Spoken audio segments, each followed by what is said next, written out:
Hey everybody, how's it going? Kelly from MAMJ Let's Play here, and I wanted to tell you guys thank you so much for 800 subscribers. It's absolutely insane that 800 people actually came to my channel, said, yeah, this guy's videos are good and I like the games that he plays, so I'm going to support it. It's crazy to me. It's absolutely crazy, but I'm so happy. Clearly, I didn't make 800 fake accounts and take my channel up to this level. It's all thanks to you guys. Your support for the games that I play and the videos that I make are what really make it count. So thank you so much for being amazing. Thank you for the awesome community that you guys have helped shape and create.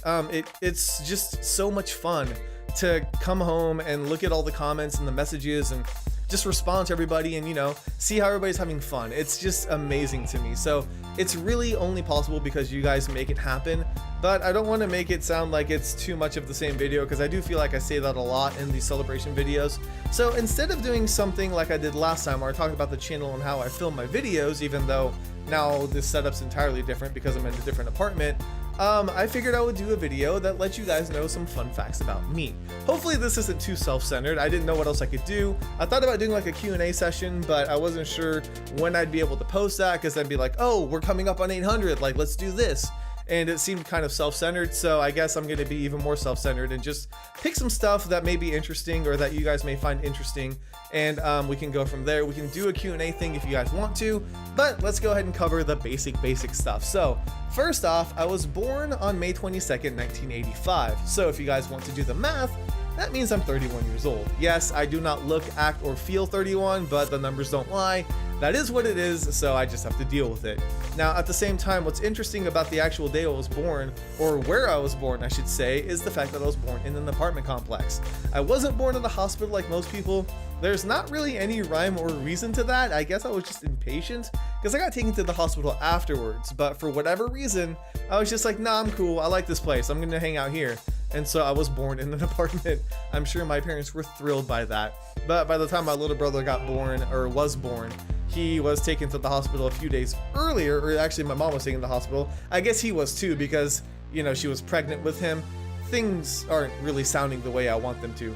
The point is that they were extra cautious and they went to the hospital a few days early so that they wouldn't have that same thing happen with my little brother. Now, for those of you that are really interested in like personality traits and things like that, one of the things that I thought was really weird and cool was the fact that everything that seems to fall on like when I was born or things like that are very, there's a duality to them. So for example, I was born on May 22nd. That makes me a Gemini. So you have 22, which is, there's symmetry there, the Gemini with the twins. My blood type is AB, which is another split thing that you can do. And then I'm also half Japanese. So apparently I'm just meant to be split. I don't know why, I don't know how it happened, but there you go. If you guys want to look stuff up about me or character traits, I don't know how accurate they are. I think the blood type one is pretty accurate, but I've been told that I'm not a Gemini. So I don't know what the Gemini personality traits are, but there you go. You have them. You can research them now. Go ahead and have fun with that. Okay, moving forward though, obviously my mom is Japanese, my dad is American, and it's your pretty typical story that you've heard of a military man being stationed in a foreign country and ending up with a lady from that region, I guess. I don't know what I'm trying to say. You know what I mean. So anyways, yeah, he was stationed in Japan and met my mom there. It is kind of funny to me that my mom actually could not speak English very well, so they actually communicated back and forth by writing on a napkin. At least that's what they told me.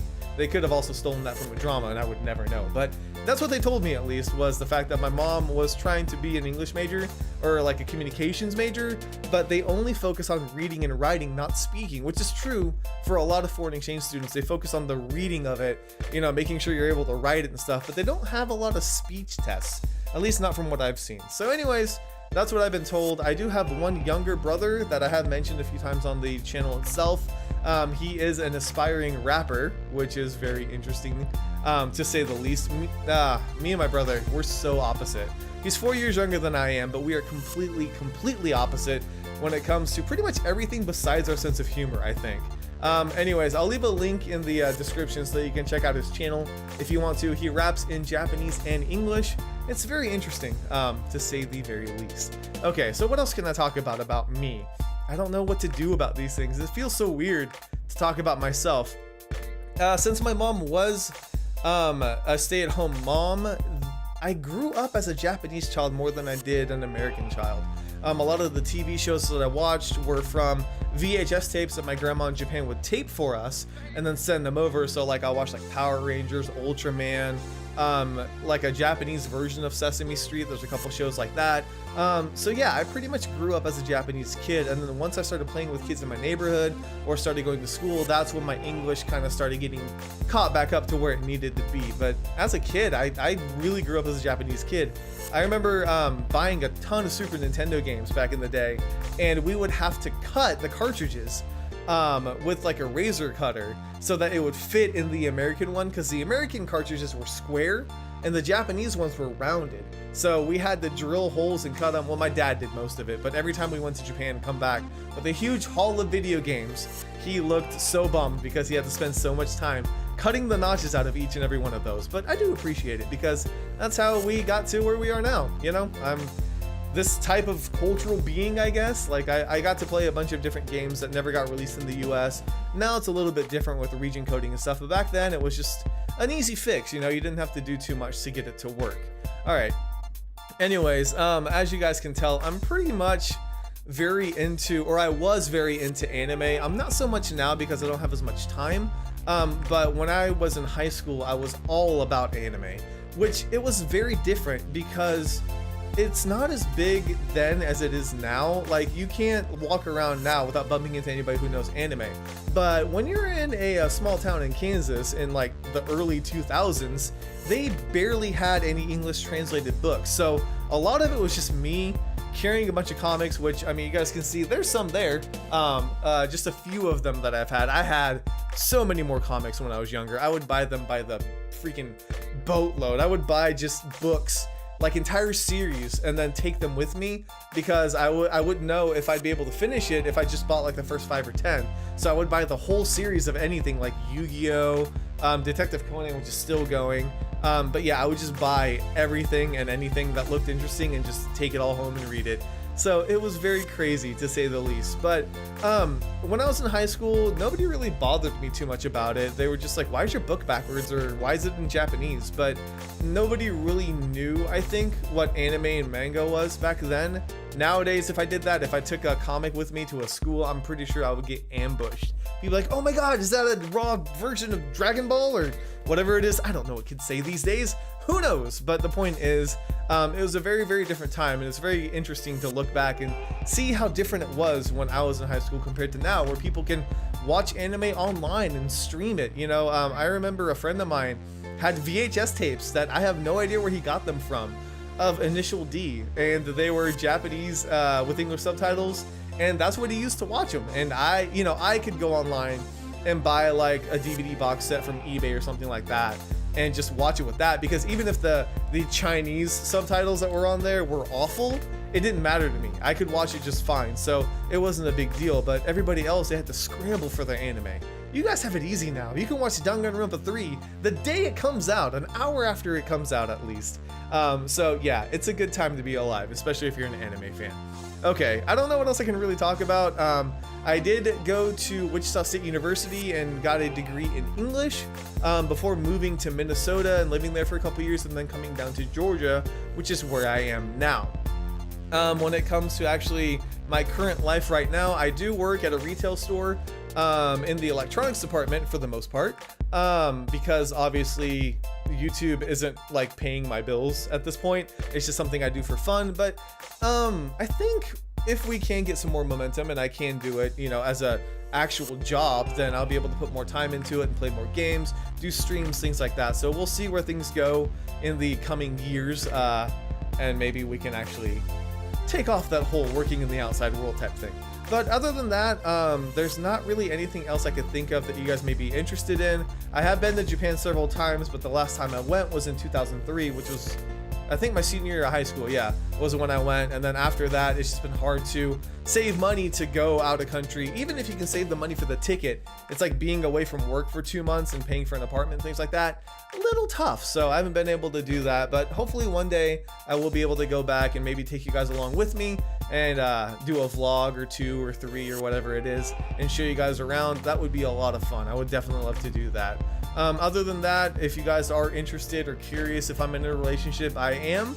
I've been with my current girlfriend now for about 3 years, so she's been with me since I've started this YouTube endeavor, and she's been very supportive of it. She doesn't watch my videos at all, which is fine, but she's always been supportive of what I do, and just as long as I enjoy it, she's all for it. So I don't think I would have been able to do the channel as consistently as I do if she wasn't there to support me, because she's always been able to not push me, but make sure I'm able to do what I need to do for the channel. And then if I need to do like a late night or something like that and stay up and edit, she's totally fine with it. I don't like to do it too often, but there you go. The only reason why I don't mention a girlfriend too often is for those of you who don't have a girlfriend, or who choose not to have a girlfriend, or a partner I should say. It doesn't feel like I'm rubbing it in, like, oh, I'm with somebody. It doesn't really matter. It doesn't affect the quality of the videos at all. It doesn't affect my happiness level. You know, I mean, yeah, it's nice for me to have somebody with me, but I don't want people to think that they're going to be miserable without somebody.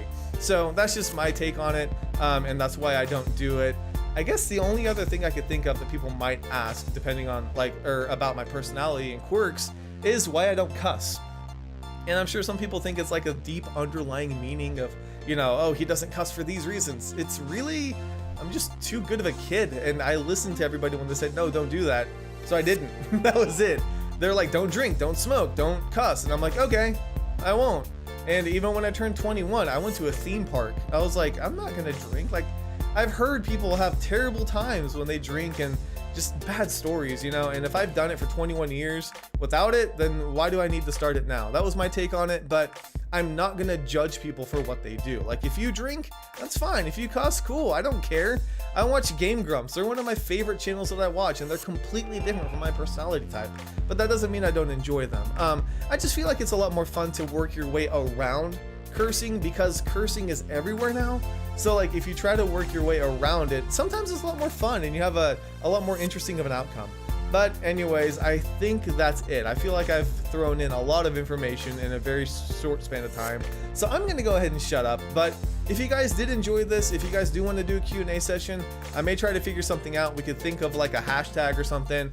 I thought about like MAMJ Q&A, but it's pretty long. I don't know why I always think of like long things, but we could figure it out. So let me know what you guys want to do. If you guys want like a weekly thing, if you guys think there's enough support for a weekly thing, we can. Otherwise, we may just save the questions for another milestone and go from there. But I think that's all I wanted to say. So thank you guys so much for 800 subscribers. Here's to the next 100 or 200 or whatever else we get to in the near future.